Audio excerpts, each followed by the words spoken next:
العالمين وبه نستعين وبعد بسم الله الرحمن الرحيم إنما كان قول المؤمنين إذا دعوا إلى الله ورسوله ليحكم بينهم أن يقولوا سمعنا وأطعنا وأولئك هم المفلحون. وقال ويوم يعض الظالم على يديه يقول يا ليتني اتخذت مع الرسول سبيلا يا ويلتى ليتني لم أتخذ فلانا خليلا لقد أضلني عن الذكر بعد إذ جاءني وكان الشيطان للإنسان خذولا. تمام قسم کی تعریفات اللہ رب العزت ہی کے لیے لائق و سنوار. حاضرین، بعد نماز تراویح کے درس قرآن کا جو سلسلہ الحمدللہ چل رہا ہے، تو آج کی تراویح کے اندر ہم نے سورہ نور اور سورہ فرقان اور سورہ شعراء کا کچھ حصہ جو ہے سنا ہے. تو سب سے پہلے نمبر پر سورہ نور، جس کے بارے میں اللہ کے رسول صلی اللہ علیہ وسلم کی حدیث مبارکہ اس سے پہلے بھی بتلائی گئی تھی. آپ فرماتے ہیں کہ تم جو ہے اپنی عورتوں کو سورہ نساء، سورہ نور اور سورہ احزاب سکھایا کرو. کیوں؟ اس لیے کہ ان تینوں صورتوں کے اندر انسان کی روزمرہ کی زندگی کے بہت سارے معاملات جو ہے بیان کیے گئے ہیں، اور خاص کر مرد و عورت کے بہت سارے احکامات اور مسائل جن کا جاننا جو ہے ہر مسلمان پر فرض اور ضروری سمجھ چاہیے. بالکل ضروری ہے کہ انسان جو ہے اس کو سیکھے اور دوسروں کو بھی سکھائے. تو سورہ نور کے اندر گھریلو معاملات کو لے کر اللہ رب العزت نے جو ہے بہت ساری باتیں بیان فرمائی ہیں، اور یہ باتیں ایسی ہیں کہ بہت تفصیل طلب ہے. تو انشاءاللہ ان باتوں پر جو ہے تاخراتوں میں ذکر کیا جائے گا کہ سورہ نور کے اندر اللہ رب العزت نے کیا کیا احکامات بیان کیے گئے. تو مختصراً اس میں ایک چیز یہاں پر یہ بھی بیان کی گئی ہے جو اللہ کے رسول صلی اللہ علیہ وسلم کی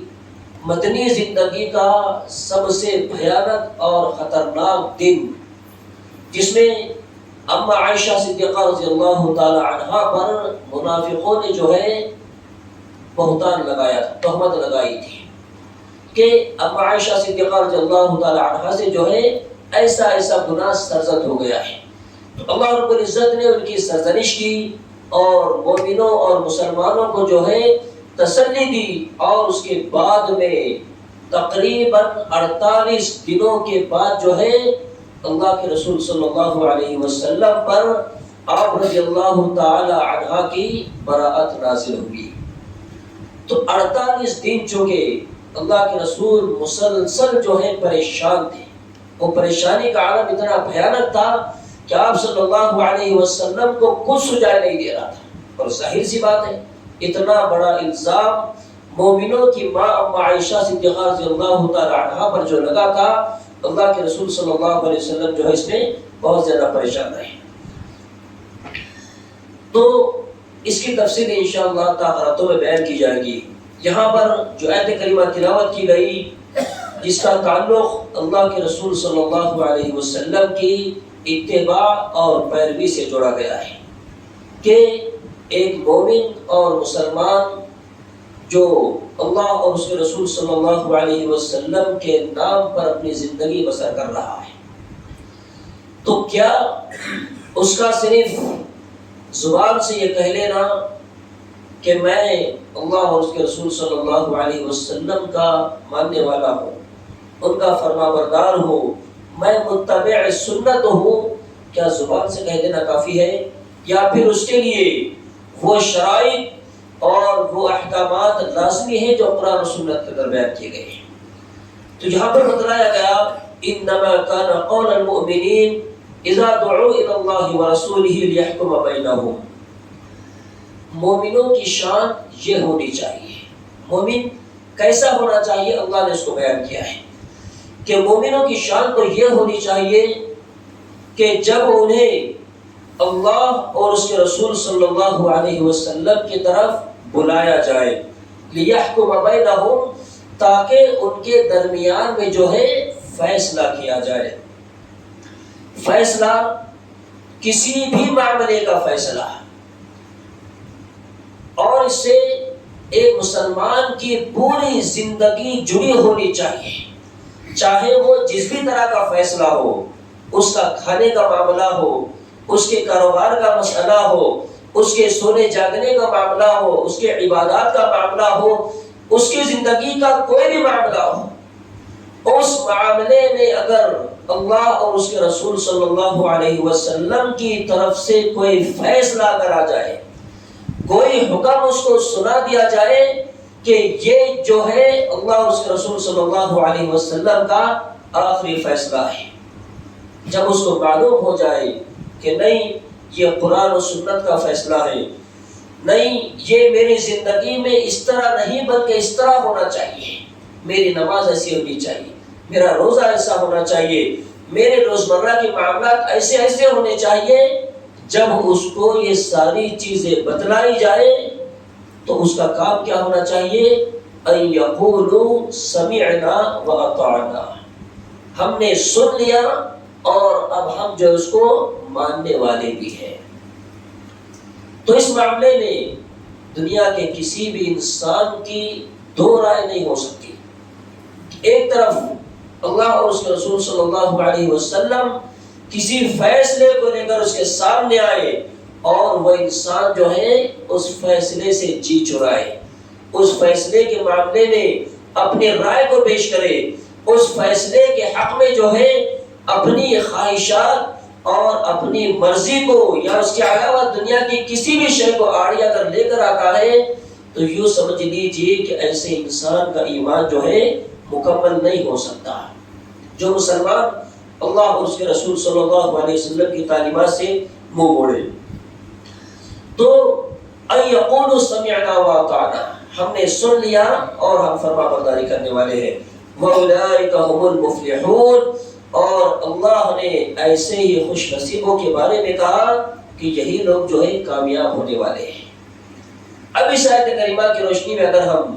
صحابہ کرام رضوان اللہ تعالی علیہم اجمعین کی زندگیوں کو دیکھیں تو کسی بھی صحابی کے بارے میں ہم یہ نہیں سنتے آئے ہیں اور نہ ہم نے کہیں یہ پڑھا ہے کہ کسی صحابی پر اللہ اور اس کے رسول صلی اللہ علیہ وسلم کا حکم جاری کیا گیا ہو، چاہے وہ جس بھی معاملے میں ہو، مال خرچ کرنے کے معاملے میں ہو، اپنی جان لٹانے کے معاملے میں ہو، اپنی کائنات کو اللہ اور اس کے رسول صلی اللہ علیہ وسلم کے نام کرنے کے معاملے میں ہو، یا اپنی خواہشات کو ترک کرنے کے معاملے میں ہو، گناہوں کو چھوڑنے کے معاملے میں ہو، کسی بھی معاملے میں اگر ہم دیکھیں انہوں نے دنیا کے کسی بھی شے کی جو ہے ذرہ برابر بھی پرواہ نہیں کی۔ کوئی بھی حکم آیا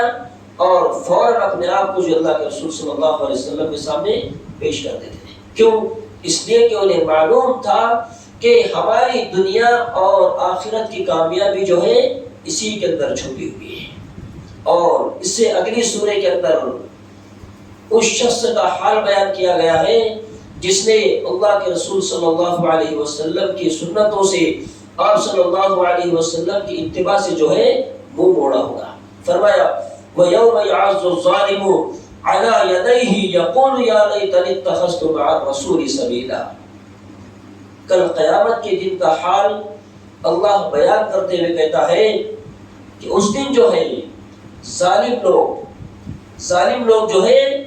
اپنے ہاتھوں کو چبائیں گے، ہاتھوں کو جو ہے انسان اپنے دانتوں سے زور زور سے چبائے گا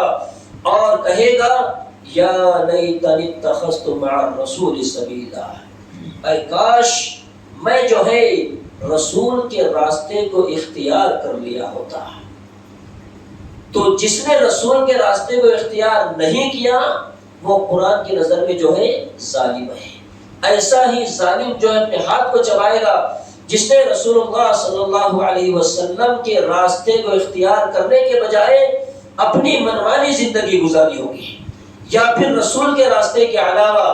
جتنے راستے دنیا والوں نے بنائے تھے